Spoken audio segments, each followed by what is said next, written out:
I'm not saying I planned it. I'm just saying I never stopped it. When a corporation dressed up as a homeowners association shows up with bulldozers to carve out 66 luxury condos on land you call home for 20 years, and you happen to remember the way water once swallowed that exact low ground like it was nothing more than a crumb, you stop thinking like a homeowner. You start thinking like a witness. You stop focusing on property law and start noticing karma, irony, and the strange, twisted humor of nature itself. If you stay with me until the end, I'll tell you how it all unfolded. How I went from a retired insurance adjuster trying to enjoy quiet mornings by the dock to a man sitting on his porch with a cup of coffee, watching $10 million in real estate turn into modern Atlantis. But before we get into the mud, the lawsuits, and everything that followed, I want to ask you something.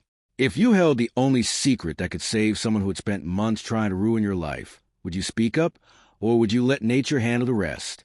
I still think about that question at 3 a.m. For 20 years, my life was exactly the way I wanted it. Boring. I'm Leo. I retired early after 3 decades of arguing over deductibles, coverage clauses, and liability disputes. I bought a small log cabin on the edge of Lake Crestview in central Texas. Nothing fancy, just 2 acres of scrub oak limestone and a stretch of waterfront. My biggest decisions were whether the catfish were biting or the air conditioner filter needed changing. That kind of silence didn't just break one day. It was destroyed. It happened on a Tuesday in March. I was sitting on my porch untangling a fishing line when I felt it, this low vibration through the ground. Not an earthquake, something heavier. Mechanical, diesel-powered. I looked up and saw a convoy coming down my dead-end dirt road, like it owned the place. 3 pickup trucks loaded with surveying gear, a flatbed hauling a backhoe, and leading them all, a spotless pearl-white SUV that looked completely out of place in the dust. It stopped right at the edge of my driveway. A woman stepped out like she'd been assembled in a boardroom rather than born. That was my first thought. She looked engineered for authority. Her name was Vivian Sterling, chairwoman of the Lake Crestview Elite Homeowners Association, a group I had successfully ignored for years because my land technically sat at the edge of their influence. She wore a power suit worth more than my boat, and heels that sank slightly into the gravel. When she smiled, it didn't reach her eyes. It showed her teeth instead. "Good morning, Leo," she called out, as if we were neighbors on friendly terms. "I'm Vivian Sterling. I hope you received our notice about the development project we're launching on your beautiful property." For a moment, I couldn't process what I'd just heard. Development project. On my land. I walked down the driveway to meet her halfway. "Ma'am, there must be a mistake. This is private property. My property. You can't just roll in here with all of this." That's when her expression changed. The friendliness disappeared, replaced by something colder.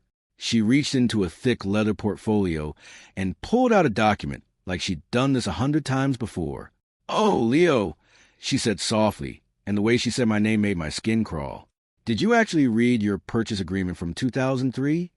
That question hit harder than it should have. I used to read contracts for a living. But back then, I was going through a divorce, trying to close quickly, and I skimmed more than I should have. I hesitated. Of course I did. I lied. Vivian opened the folder with theatrical confidence. "Page 23, Section 4.7, she said, tapping a highlighted paragraph. "The HOA retains development rights to 60% of waterfront properties for community enhancement projects, if deemed necessary for value maintenance." The words didn't make sense at first. Then they did, slowly, like a trap closing. "That's not possible," I muttered. "That can't be legal." "It's ironclad," she replied smoothly. "We've had 3 law firms review it. Most people don't read what they sign. That's why I'm in charge." Behind her, I watched workers hammer bright orange stakes into the ground around my oldest oak tree, a tree that had been there longer than me. Something about the scene felt wrong beyond the obvious, not just unfair, off, like a detail I was forgetting was trying to surface. But panic drowned it out. The next 2 weeks were a blur of legal bills and frustration. I hired one of the best real estate attorneys I knew. He looked at the contract, sighed, and told me the truth without hesitation. I didn't stand a chance. It was signed. It was recorded. It was enforceable. City Hall confirmed the same thing. Permits approved. Studies filed. Nothing they could do about a private agreement. Meanwhile, Vivian didn't just move forward. She tightened the screws. After they cut down my oak tree, violation notices started appearing like clockwork. Grass too tall. Boat improperly docked.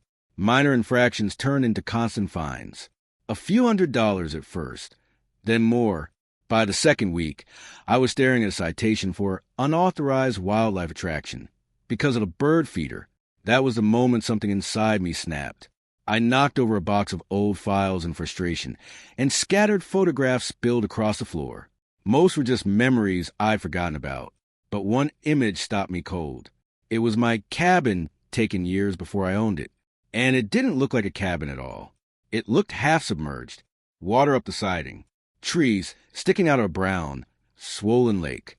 No dock, no shoreline, just water where land was supposed to be.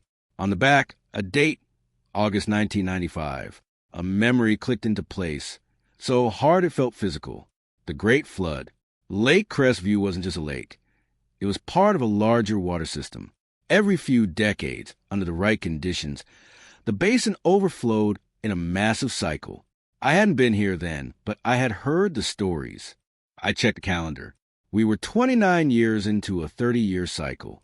And suddenly, Vivian's confidence didn't look like control anymore. It looked like ignorance. I picked up my phone and called her. She answered immediately, cheerful as ever. Leo, I hope this is about settling those fines. I forced my voice steady. I've been thinking. You're right. I won't fight you anymore. Build your condos. There was a pause, sharp, suspicious. That's cooperative of you, she said carefully. I just want to help.